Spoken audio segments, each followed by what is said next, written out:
Hi there. I'm here today with Bryson Goodrunner. He's an artist who recently posted a beautiful kokum scarf on his Facebook page and in tribute to the Ukrainians who settled this area of Alberta. And I just wanted to speak to him about that. Can you tell me a little bit more about yourself?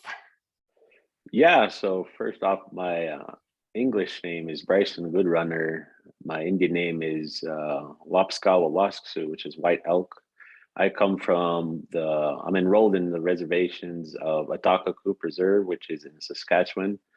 I've also grown up in Red Deer, Alberta, and also originally grew up in Rocky Boy, Montana. So you could say I come from three different areas of Indian country, but it is all that of the plains and forest Cree country, and also known as the Nehiyawak or Nehiyawin.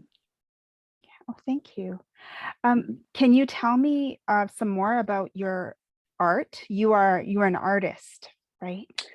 Yes, I am. I'm a performance artist as well as a fine art artist. So I do printmaking under fine arts. So I graduated with my BFA in printmaking.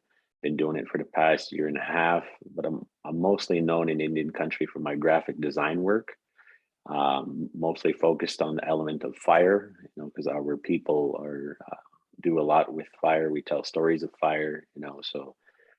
And I also, as far as performance art, I'm also in the modern world of artistry. I am a Native American flute artist, and as well as in the Indian country, I'm a powwow singer, a round dance singer, as well as a ceremonial singer as well. Okay. Mhm. Well, the reason why I reached out to you was that I saw this beautiful kokum scarf posted and shared it with some of my Ukrainian friends who are having difficulty right now reaching family members and hearing about the issues that are happening in Ukraine. And your, I mean, your post is art. It's not political or anything like that. It's just sharing a little bit about Alberta history in a way. And I thought maybe you could share with me some of the reasons why you posted that and what the kokum scarf means. Yeah, if anything, I wanted to, I thought back about seeing this scarf back when history for me is we say nokum, my grandmother. No kokum is grandma, but nokum, and so that's I like how they say the kokum scarf because it's universal for any grandmother out there that wears this. And growing up, I seen this scarf worn by a lot of my nokums in Alberta and in Saskatchewan. And to me, that it signified a lot. Hearing the where this came from as far as trade.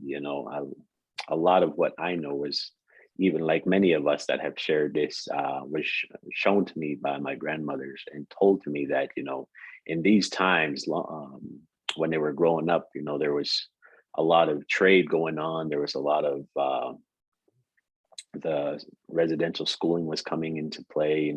English was coming into play, or even French at the time in Canada. And so when they talked about and mentioned, where this floral scarf came from, they said this was a gift to me, and other my other nokums would say, I just bought this on the market, and the key word there was market, because in those times it was time of trade. I mean, both sides were going through hard times.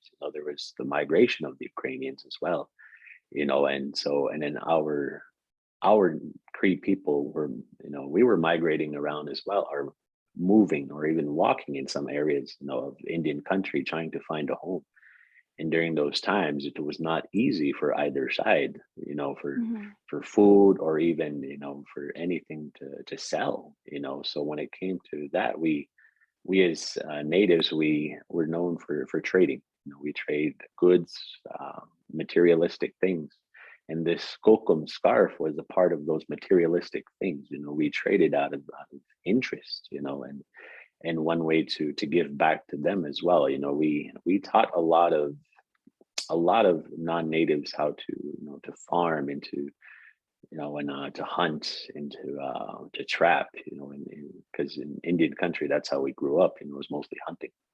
You know, so a part of this knowledge exchange also had to do along with this scarf, you know, and then years later, even generations later, you know, this scarf still exists, you know. And when it comes to, you know, that's my perspective on it. And when it comes to my post, you know, I didn't think anything of my post. You know, I found a link that I know this social distancing powwow site, you know, that I'm a part of as a participant, you know, and I seen the members on there, and I'm like, you know, this is a good way to.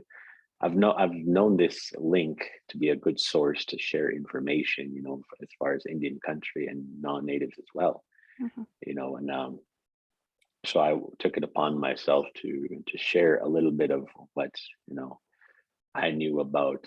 You know, I'm like I'm thinking about, you know, I think about both countries or even all Mhm. three, you know, the United States, Ukraine, and Russia. You know, we're all human beings, you know, and if anything, we materialistic things have always came into our countries, and Mhm. we through exchange. And so Well, I remember. Oh, go ahead. what is the pattern? What do the patterns, I mean, there's some beautiful floral patterns on these scarves, and the scarf that you posted is this beautiful bright pink color. And I'm just wondering, as an artist, how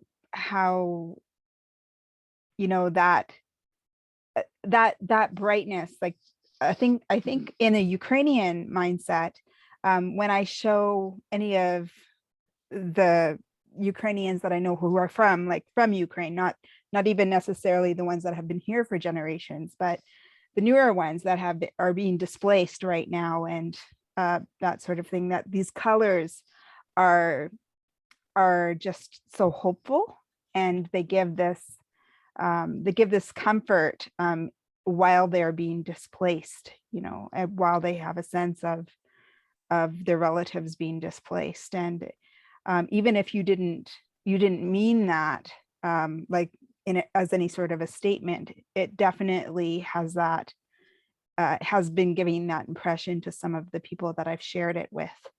And I really wanted to share that with you as an artist, because you never know, like, what kind of an impression your art is making on people, or where it's landing with them, you know. Mm.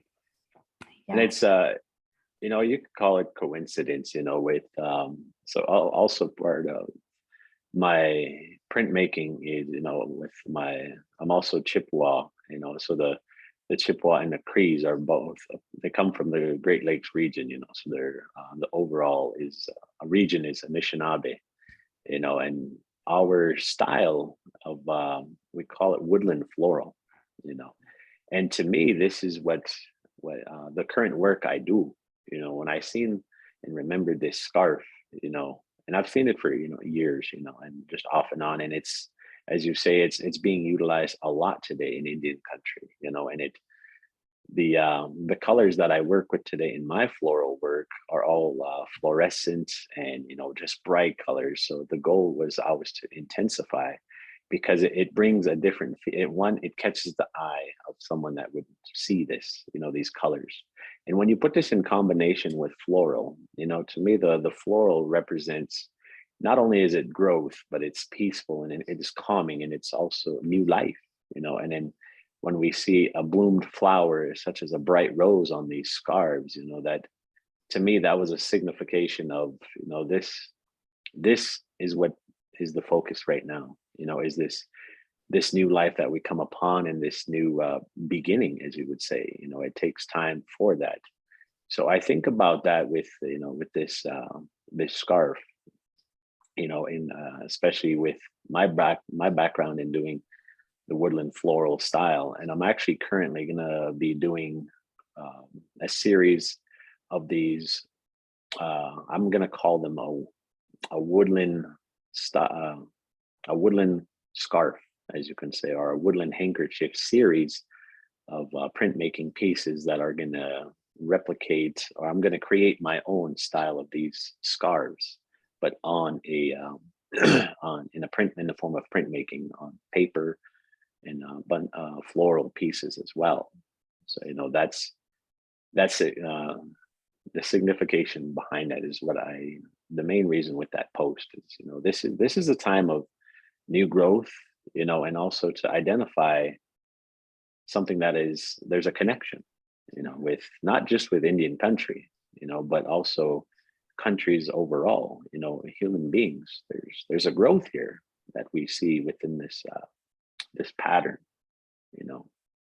Thank you so much for sharing your beautiful artwork with everybody, and for taking the time to tell me a little bit about your style and about your message, because I mean, I think that's what you're saying, is that there's new life and growth for people when they're going through things, and art is one of the main ways people can express that, and that it's resilient.